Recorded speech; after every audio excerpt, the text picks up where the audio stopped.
好啦，咁再次翻嚟呢個攝影箱啦。咁依家咧就繼續講呢個 Quick Builders 系列嘅幪面超人 Wave 2啦。依家咧就講到我 Wave 2嘅第3隻做嘅作品啦。咁就係呢隻幪面超人 OOO 啦。咁原本咧就諗住早2日之前拍噶啦，咁但係因為早2日咧就颱風啦，出邊落雨打風搞到乒呤白爛咁樣，咁我費事去嘈住我拍片收音啦，咁所以就拖到依家先拍啦。咁言歸正傳啦，睇翻今次呢個幪面超人 OOO 啦。首先咧就俾大家好快咁望一望佢未上色之前係咩樣嘅先。如果冇記錯嘅話咧，呢隻幪面超人 OOO 咧佢係全隻都係黑色嘅。咁除咗對眼嗰啲位置，佢都係照舊俾翻一隻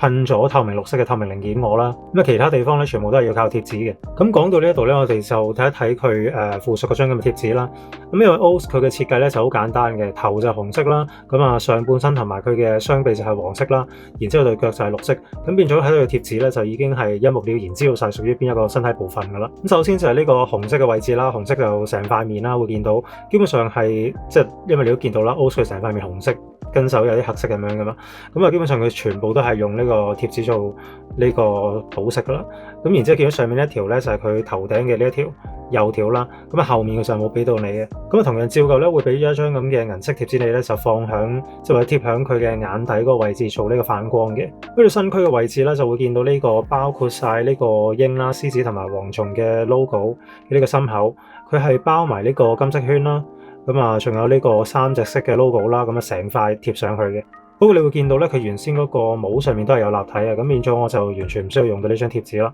咁然後呢兩塊就係佢心口隔離嗰兩邊嘅黃色嘅補色啦。然後其他呢2個濕碎嘅咧，就係佢嘅肩胛位置啦。咁呢個就係爪嘅位置啦。我見到呢個咧就係屬於爪嘅前方啦，就呢個位置啦。咁呢度見到有3洞嘅咧，就係屬於佢側面嘅位置。咁我自己都用翻塗裝嘅方法去表達嘅，咁所以呢張都係冇需要用到嘅。咁最後仲有呢2張我就唔太肯定啦。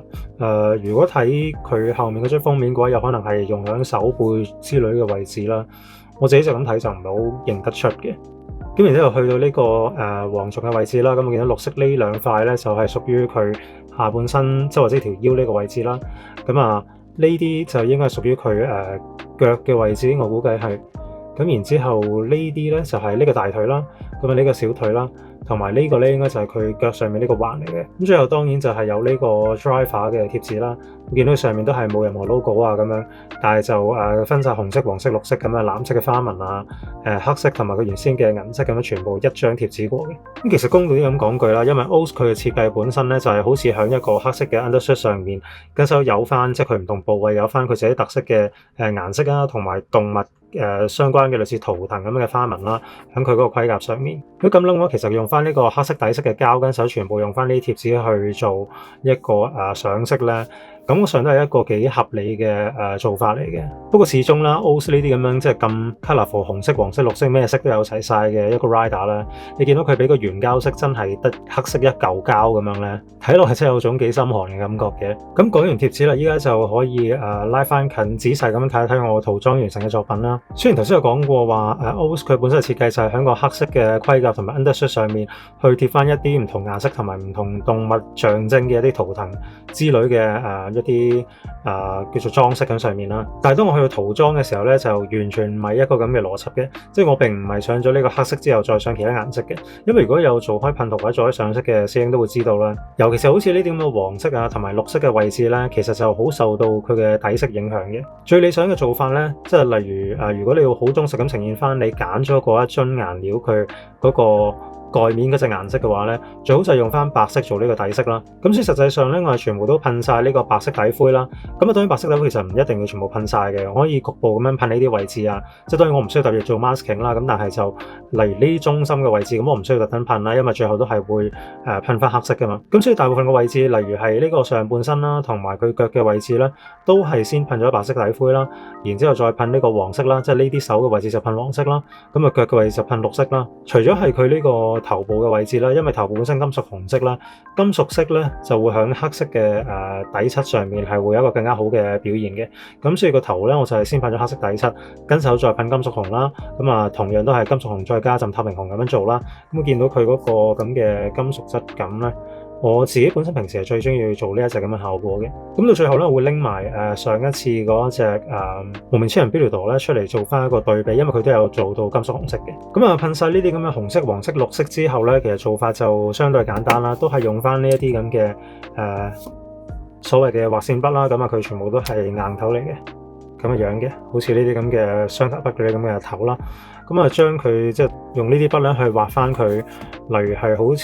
似係呢啲咁嘅位啦，咁啊會見到啲比較幼嘅線條啦。咁啊仲有呢啲位置，我唔記得咗係咪用翻呢啲咁嘅畫線筆畫啦，定係好似做翻滲線液咁樣啦。咁總之就自己滲翻上去之後咧，喺中間呢啲位置先至用翻呢個黑色嘅模型油，即係 Mr. Color 嘅模型油啦。咁啊燒光黑去慢慢填翻中間嘅位置啦。咁如果成日做模型嘅朋友都會知道咧，有一種辦法就係叫做珐琅油大法啦，就係噴晒呢個紅色、黃色、綠色之後咧，因為佢呢黑色嘅地方係凹入去噶嘛，咁啊好多人都會用翻呢個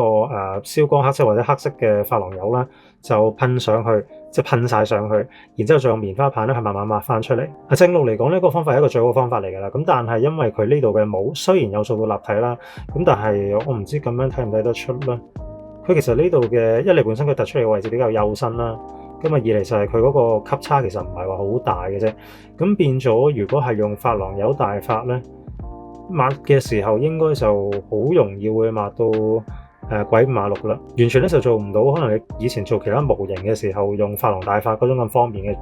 效果咧，呢度就做唔到嘅。咁如果有諗住即係都係想識呢個 Quick Builders OS 嘅師兄咧，做嘅時候就可以留意翻啦。咁然後會見到好多呢啲咁嘅位置啦，即係呢黑色咁樣嘅所謂耳仔上面嘅好似鷹翼呢啲咁嘅黑色間咧，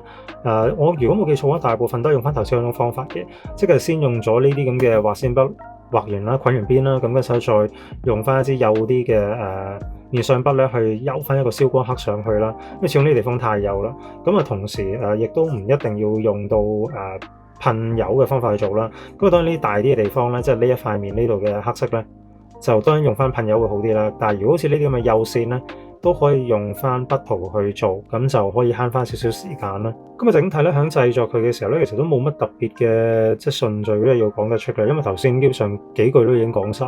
就好似呢啲咁嘅幼嘅地方啦，即係呢啲腳嘅地方啦，都係噴完呢個綠色之後，咁啊用翻啲黑色畫線筆啦，然之後再用翻即係啲面上筆去油翻啲燒光黑上去，咁啊填翻上去，好似上色咁樣啦，即係好似叫做以前嗰啲蠟筆上色咁樣嘅。如果你係玩個繪本嗰啲，咁啊找呢個位置咧，就好似頭先咁講啦，佢貼紙咧就 provide 咗一張俾你貼正面啦，咁同埋另一張咧就係貼呢個側面嘅。如果冇記錯，佢好似淨係即係提供到你貼呢個側面嘅啫。咁啊，至於彎到入嚟呢個位置咧，即係面內側呢個位置咧，佢就應該係冇 include 埋嘅。咁喺呢度咧，我就係噴咗黃色之後，咁再做翻一個 masking，之後再噴翻呢兩條黑色嘅線出嚟嘅。咁啊，因為佢咁樣兜住落去咧，其實都幾麻煩嘅。會見到呢啲咁嘅位置，同樣都係啦。我之前講過咧 Quick Builders 因為佢冇乜分件嘅關係啦，所以好多地方呢啲咁樣凹入去嘅地方咧，佢又冇分到件啦，咁變咗喺噴塗嘅時候咧，就會好驚呢啲咁嘅級差位置。咁同埋要留意翻啦，如果冇記錯嘅話，佢貼紙上面咧provide 嘅顏色本身都唔係咁足嘅。如果真係要上色嘅話，可能就上網睇翻啲設定集會跟得足少少。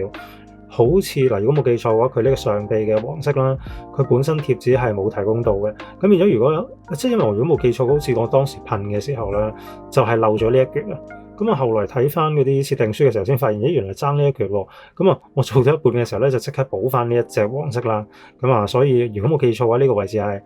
佢冇 provide 有貼紙嘅。咁另外喺手掌即係呢啲位置啦，手背我唔知佢點樣做啦，即係究竟佢有冇即係成件上面下面咁嘅黃色做晒俾你，我唔記得啦。不過我都幾肯定嘅咧，就係手指嘅地方咧，佢就冇俾埋你嘅，因為OS 嘅手指即係呢個咁嘅虎啦，應該係嘛？鷹虎蝗蟲係啊，呢個老虎嘅位置啦，咁啊佢手掌手指嘅呢啲位置咧，佢係有俾到，即係佢 suppose 係應該有啲黃色嘅即係手指呢啲地方關節位係有夾嘅，咁啊連埋佢前面嘅拇指呢個位置都係有啦，所以咧上色嘅時候就可以自己做翻一個咁樣嘅間咁樣啦。咁我對比翻咧佢原本呢個咁嘅設計，你就會見到佢應該係乜都冇嘅，係啦。咁同埋另外可以提一提咧，佢本身用呢隻咁嘅黃色啦，即係佢貼紙提供嗰隻黃色咧就比較檸檬黃少少嘅，嗱好似咁樣啦，會見到佢嘅黃色係比較檸檬黃少少啦。咁我依家做咧就比較偏橙多少少嘅。我唔記得咗印象中，因為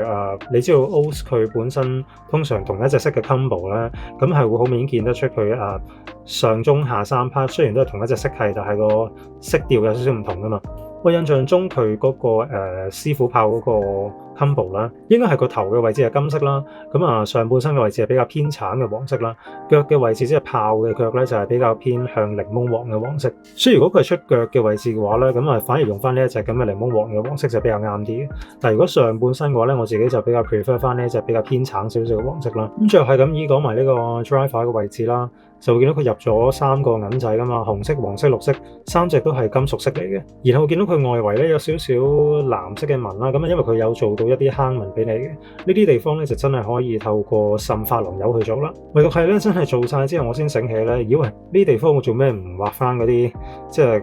OS 嗰啲硬幣 combo 咯，咪會有啲好似動物咁嘅圖騰喺上面嘅，我做咩唔畫埋上去咧？不過其實諗下啦，咁樣如果有搞上去咧，搞禍咗又係麻煩。所以最後咧，我都放棄咗，我冇特登就係補翻上去先至拍片啦。因為始終塗裝呢一樣嘢咧，即係除非你係即係專打磨雕琢一個作品去到 masterpiece 咁嘅級數啦。如果唔係喎，好似我呢啲咁樣拍完一樣新嘅嘢之後，再拍另一樣咁樣 keep 住輪轉咁嘅話咧，譬如上色最重要嘅嘢就係唔好亂剪啦。因為只要一針着喺一個位置兜太耐嘅話咧，咁到最後咧，好容易就會搞禍咗，咁就前功盡棄啦。咁然後會見到佢腰帶嘅兩側都有少少嘅一啲 details 啦，咁同埋佢嘅腰側呢個咁嘅變身用嚟掃卡、掃硬幣嗰個咁嘅盤啦，咁金色邊，咁同埋有少少咁嘅半圓嘅銀色圖案喺度。咁至於後面咧就係咁嘅樣啦，咁見到後面依然係手嘅位置偷晒膠啦，頭部嘅位置後面咧呢個金屬紅色嘅，咁佢一定係冇俾到貼紙嚟噶啦。咁同埋背後呢個位置都係一個黃色嘅線條啦，咁腳嘅後面就係咁樣嘅綠色。不過而家咁樣望一望啦，因為之前應該銀色嘅腰帶位置咧，我係用咗筆塗去做嘅。而家睇翻嗰啲筆痕咧，好似有少少嚴重。可能呢個喺我拍晒片之後，我會係咁要揾顏色去補一補啦。因為呢啲就比較簡單，咁同埋都唔係太驚會越搞越衰嘅呢啲位就。呢個就等我到最後先至再自己補一補啦。到最後咧就睇埋 OS 嘅呢把刀啦。咁我見到佢原先嘅膠色咧就係柄呢個位置係黑色嚟嘅。咁我都係同樣喺個刀柄嘅位置做咗遮蓋。咁跟手咧，其他位置當然就係金屬藍色啦。我記得係筆塗上去嘅啫。咁銀色嘅位置都好似係筆塗上去，唔係做噴塗嘅。而刀身呢啲最主要嘅黑色位置咧，就真係做過一陣噴塗啦。咁見到呢啲藍色嘅位置啦，中間呢啲咁嘅花紋咧，全部都係有坑嘅。咁變咗就可以用翻呢個珐琅大法去做啦，就係用翻呢啲咁嘅天藍色嘅珐琅油去做一個上色滲線，然之後再喺隔離用翻珐琅油專用嘅溶劑咧去抹翻隔離嘅出界位，咁就完成噶啦。隔離都係各種嘅銀色同埋金色嘅點綴啦。同埋中間呢度或者佢刀刃呢度嘅3個咧 suppose 係硬幣嚟嘅，咁應該係3個銀色或者有 logo 咁嘅樣嘅。因為中間嗰個咧佢就係一個本身即係嗰啲 quick build 好惡趣味嘅嗰啲連接件啦。呢個位我就唔特登搞佢啦，由佢係咁樣黑色就算數啦。咁至於佢背面咧就係咁嘅樣嘅，嚴重偷膠。其他細節我都唔特登補啦，我都唔記得佢好似後面係咪都係全部銀色嘅咧。總之我呢度係咁啲刀刃嘅位置俾翻個金屬嘅淺藍色佢就算數啦。整體望就係咁樣嘅。裝上佢隻手方法一如以往啦，就係要將佢嘅呢個刀柄位置咁樣打橫卡咗落去先，然之後再轉翻正，咁咧就可以俾佢拎住呢一把咁嘅刀啦。就係咁。同場加映咧，到最後就係並排我依家啱啱拍咗片嘅 Wave 2嘅3隻 Rider 啦。如果冇記錯，我之前拍 Cougar 呢一段片嘅時候講過話，點解佢嘅呢個盔甲我用埋啲咁偏門嘅做法，即係用咗嗰隻咁嘅珍珠色喺個黑底上面呈現呢隻咁嘅所謂珍珠或者金屬紅色啦。我好似講過話，因為其實眾多 Rider 好多用咗金屬紅色咁啊，驚好容易會有一啲審美疲勞啦。咁用下唔同嘅方法去做一啲唔同嘅金屬紅色或者珍珠紅色點都好啦，咁嘅做法演示啦。咁睇呢度暫時 Wave 2嘅3隻咧就已經見到噶啦。好似我呢隻 Cougar 啦，我之前講我用咗嗰隻咁嘅珍珠色，即係黑底用珍珠色啦，再加少透明紅去做啦。然之後咧就係呢一隻嘅 Beatle 啦，我見到佢嘅金屬紅色咧就會靚身少少啦個質地，同埋會鮮色啲 sharp 啲嘅。咁然之後就睇埋今次呢一隻嘅 OS 啦。其實原則上咧，嗰個上色嘅顏料係一模一樣樣嘅，只不過分別就係在於呢個咧就係面頭透明紅嗰陣係濕噴啦。咁啊呢一個咧就係比較乾噴。咁我特登嘅諗住做翻嗰個質感咧，少少帶磨砂咁嘅感覺啦，就冇右邊呢一個 video 圖咁靚啦。咁啊純粹叫做望落去有翻少少區別嘅啫。見到後面可能個感覺上又會接近翻啲，咁但係如果用眼睇嘅話咧，會覺得呢一隻個感覺上係 smooth 啲嘅。咁啊呢個就某程度上，尤其是正面嘅位置啦，有特登想噴得等佢冇咁 gloss 嘅呢啲位。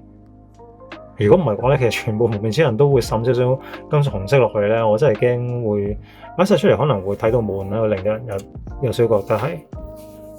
所以三隻擺埋一齊就咁樣咯。咁到最後咧，就簡略咁樣講一講今次呢隻蒙面超人 OS 嘅製作難度啦。我自己覺得咧，佢就唔算係特別難嘅。真正覺得比較麻煩啲嘅地方咧，就係佢嘅黃色嘅部分啦。因為好多時嗰啲模型有一個黃色咧，佢嘅遮蓋力都係爭啲嘅。咁變咗，即使我係做咗呢個白色底灰都好啦，呢個黃色噴得究竟有幾多層啊，或者厚定薄咧，都已經好影響到佢嗰個最後發色嘅效果啦。咁同埋另外因為我噴筆嘅問題啦，噴出嚟有時啲嘢會起沙嘅。咁我暫時都未諗到嗰個，即係未揾到個要解決嘅方法啦。最主要問題咧就係出喺嗰啲，如果係佢嗰個